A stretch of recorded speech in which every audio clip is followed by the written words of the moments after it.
আসসালামু আলাইকুম সবাইকে। আশা করি সবাই ভালো আছো। আর ইতিমধ্যে মেডিকেলের ক্লাস শুরু হয়ে গেছে, কিন্তু অনেকেই প্রশ্ন করতেছো ভাইয়া যে কী বই পড়বো, কোন তিনটা সাবজেক্ট তো আছে মেডিকেলের, ফার্স্ট ইয়ার অ্যান্ড সেকেন্ড ইয়ারে, অ্যানাটমি, ফিজিওলজি, বায়োকেমিস্ট্রি, এটার কোনটার জন্য কোনটা বই পড়বো। ইউটিউবে অনেকে বলে অনেকগুলা বইয়ের নাম, কিন্তু আসলে সবগুলা পড়া পসিবল না।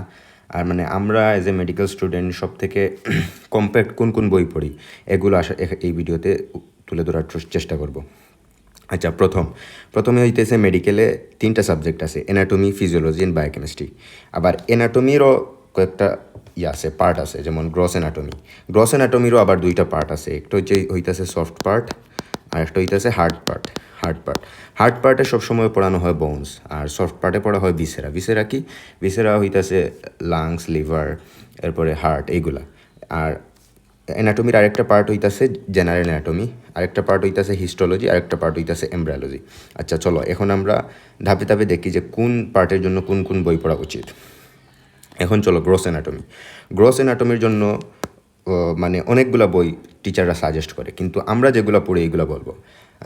বিশেষ করে একে দত্তকে সব মেডিকেলে প্রায় মেইন বই হিসাবে ধরা হয়। মানে মেইন বই, রেফারেন্স বুক একটা আছে, এটার নাম হইতেছে গ্রেইস অ্যানাটমি, বাট এইটা কেউ পড়ে না, এটা রেফারেন্স বুক, এটা অনেক বড়, এটা পড়া ইম্পসিবল। বাট মানে বাংলাদেশের ম্যাক্সিমাম মেডিকেলে যে বইটা ফলো করা হয় এটার নাম হইতেছে একে দত্ত। সো একে দত্ত অনেকের কাছে কঠিন মনে হয়, কিন্তু আমাদের মেডিকেলের কয়েকটা কার্ডের জন্য একে দত্ত পড়া মাস্ট। একটা হইতেছে থোরাক্সের জন্য একে দত্ত পড়া মাস্ট। এরপর অ্যাবডোমেনের জন্য একে দত্ত পড়তে হবে। আর হেড অ্যান্ড নেক, এই তিনটা কার্ডের জন্য মানে একে দত্ত পড়া মাস্ট। আর বিশ্রাম সিং হইতেছে এমন একটা বই যেখানে ফিগারগুলো অনেক সুন্দর করে দেয়া আছে, এবং ফিগারগুলো পড়ে মানে ফিগারগুলো দেখে দেখে বোনস পড়াটা অনেক ইজিয়ার। অ্যান্ড এটা অনেক কম্প্যাক্ট বই, যেটা মানে নোটসের মতো লেখা। বিশেষ করে যে কার্ডগুলোতে বোনস আছে এই কার্ডগুলোর জন্য বিশ্রাম সিং মানে খুবই খুবই খুবই একটা ভালো বই। বিশেষ করে আপার লিম, লোয়ার লিম, মানে সুপিরিয়র এক্সট্রিমিটি, ইনফিরিয়র এক্সট্রিমিটির জন্য বিশ্রাম সিং বেস্ট। তো এই দুইটার জন্য তোমরা বিশ্রাম সিং পড়তে পারো। আর থোরাক্স কঠিন লাগলে একে দত্ত থেকে তাই চাইলে থোরাক্সও পড়তে পারো। আর স্নেল বিশেষ করে তাদের জন্য ইম্পর্টেন্ট যারা নিউরো অ্যানাটমি নিয়ে অনেক বেশি মানে প্যাশনেট, বা নিউরো অ্যানাটমি যাদের পড়ার অনেক বেশি শখ মানে ডিটেলসে, তারা চাইলে নিউরো অ্যানাটমি পড়তে পারো। আবার এই স্নেলের নিউরো অ্যানাটমি না পড়ে স্নেলের বদলা বিশ্রাম সিংয়ের নিউরো অ্যানাটমিও চাইলে পড়া যায়। আর মানে বিডি চৌরাশিয়াটা আগে বেশি ফলো করা হইতো, বাট এখন মানে ম্যাক্সিমাম মেডিকেলে এইটা অত বেশি ফলো করা হয় না। বাট এটা একে দত্ত আর বিশ্রাম সিং এই দুইটার মাঝামাঝি একটা বই। হ্যাঁ, মোটামুটি স্টুডেন্ট ফ্রেন্ডলি আছে, কেউ চাইলে পড়তে পারো। বাট আমি সাজেস্ট করবো যদি সামারি টানি গ্রস অ্যানাটমির জন্য, তাইলে একে দত্ত ওইগুলো তিনটা কার্ডের জন্য, থরাক্স, অ্যাবডোমেন আর হেড অ্যান্ড নেক। আর Vishram Singh mainly superior extremity and inferior extremity. আর স্নেলস নিউরো অ্যানাটমি কেউ চাইলে পড়তে পারো। আচ্ছা, এখন চলো আমরা জেনারেল অ্যানাটমি দেখি। জেনারেল অ্যানাটমির জন্য আমি পার্সোনালি বিশ্রাম সিংটা একটু দেখছি। দত্তটা আমার কাছে অনেক বড় মনে হয় আর অনেক কঠিন ভাষায় লেখা, মানে ডেসক্রিপটিভ ম্যানারে লেখা। আমি দত্তটা পড়ি নাই, আমি বিশ্রাম সিংটা পড়ছি। আর বিশেষ করে আমাদের কলেজের যে লেকচারে ম্যাডামরা যে লেকচারগুলো দেয় এইগুলো ফলো করছি। এখন হইতাছে হিস্টোলজির জন্য মেইন বই হইতাছে জানকুইরা, কিন্তু জানকুইরা এত বড়, এটা মানে আর মেডিকেলে এতগুলো সাবজেক্ট, এতগুলা মানে জিনিস পড়তে হয়, এটা জাংকুইরা পড়াটা কোয়াইট ইম্পসিবল হয়ে যায়। এজন্য জাংকুইরাটা আমি পড়ি নাই, আমি পার্সোনালি এটা মানে বাদ দিয়ে দিছি। আমি সেলিম রেজা স্যারের একটা বই আছে হিস্টোলজির জন্য, এটা খুবই সুন্দর। এইখানে কোয়েশ্চন দেওয়া আছে, কোয়েশ্চনের আনসার দেওয়া আছে। মানে কেউ চাইলে যদি হিস্টোলজি নিয়ে মানে কেউ অ্যাডভান্স জানতে চাও, তাইলে সেলিম রেজা স্যারের বই পড়তে পারো। বিশেষ করে মেডিকেল স্টুডেন্টরা হিস্টোলজি, জেনারেল বায়োলজির জন্য, জেনারেল অ্যানাটমির জন্য এগুলো বইই পড়ে না, এগুলা মানে কোনো মতে আর কি পাশ করে।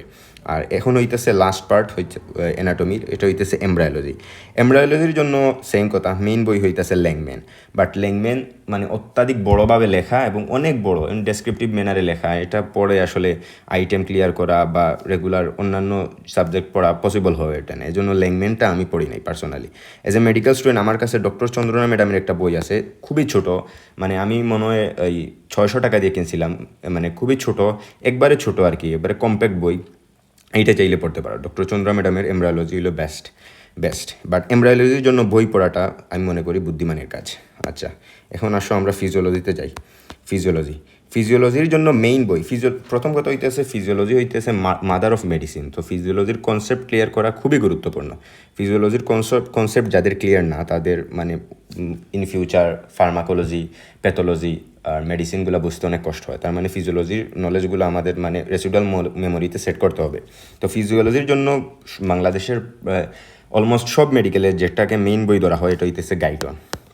কিন্তু সমস্যা হইতেছে গাইডন এত বড় বই, প্রায় 1200-1300 পৃষ্ঠার মতো বই, এবং এত ডেসক্রিপটিভ ম্যানারে লেখা, এটা পড়ে এক্সাম দেয়া মানে আমরা যে রেগুলার এক্সামগুলো দিই যেটাকে আইটেম বলি এগুলো দিয়ে পাশ করা মানে অনেক মানে টাফ হয়ে যায়, ধরতে পারো ইম্পসিবল। সো এটা প্রত্যেক দিন পড়া যায় না। তো আমি বিশেষ করে বিআরএস ফিজিওলজি নামে একটা বই আছে, লিন্ডা কস্টাঞ্জো নামে একজন লেখকের, ওইটা একটু সংক্ষিপ্ত বই, একবারে ছোটো বই, নোটের মতো লাগে, কেউ চাইলে এটা পড়তে পারো। আর গাইডনটা পড়তে পারো। আমি বলি এক্সামে পাশ করার জন্য মেইনলি স্টুডেন্টরা গাইড ফলো করে, ঠিক আছে? গাইড ফিজিওলজির জন্য বিশেষ করে গাইড ফলো করে, অথবা লেকচার নোট মানে টিচার প্রফেসররা ক্লাসে যেগুলো পড়ায় এগুলা ফলো করে, অথবা গাইড ফলো করে। আর তুমি যদি এক্সামে পাশ করতে চাও তাইলে গাইড অথবা লেকচার নোট এটা মাস্ট তোমাকে ফলো করতে হবে। আর যদি তুমি নলেজ গেইন করতে চাও তাইলে অবশ্যই গাইডন পড়তে হবে। আমি যেটা করি, আমি মেইনলি ফলো করি লেকচার নোট আর গাইড, কিন্তু যেটা কনসেপ্ট আমার মনে হয় যে না এটা কনসেপ্ট আমার জানা দরকার ইন ডেপথে, তখন আমি গাইডন ওই স্পেসিফিক টপিকের জন্য পড়ি। That's it. আচ্ছা, এখন আসো বায়োকেমিস্ট্রির আসলে মেইন বই হইতেছে হারপার আর লিপিংকট। হারপার এত কঠিন ভাষায় লেখা যেটা মানে পড়া ইম্পসিবল স্টুডেন্ট লেভেলের জন্য, কঠিন ইংলিশ। আমি মেইনলি পড়ি হইতেছে এবিসি হচ্ছে প্রফেসর মোজাম্মেল হোসেন স্যারের লেখা, এবং এটা এত ইজি ভাষায় লেখা, এত সুন্দর করে লেখা, নোট কম্প্যাক্ট করে লেখা, এটা প্রত্যেকটা মেডিকেল স্টুডেন্টের জন্য মানে কি বলবো, এটা একটা ফ্রেন্ডলি বুক। তো সবাই, আর কেউ কোনো বই পড়ুক আর না পড়ুক, অ্যাটলিস্ট এবিসি নামক বইটা সবাই পড়ে। এবিসি আর কিছু কার্ডের জন্য, বিশেষ করে মেটাবলিজম কার্ডের জন্য সত্যনারায়ণটা একটু ভালো।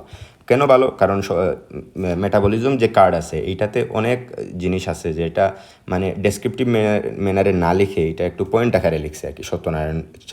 সত্যনারায়ণে কেউ চাইলে সত্যনারায়ণ আর এবিসি এই দুইটা মিক্স করে পড়তে পারো। আর এই দুইটা আসলে পড়ার আমি মনে করি না দরকার আছে। মেইনলি হইতেছে এবিসি, আর সত্যনারায়ণ হইতেছে পার্টলি। ওকে, আশা করি সবাই বুঝতে পারছো কোন বই পড়া লাগবে। Thank you all.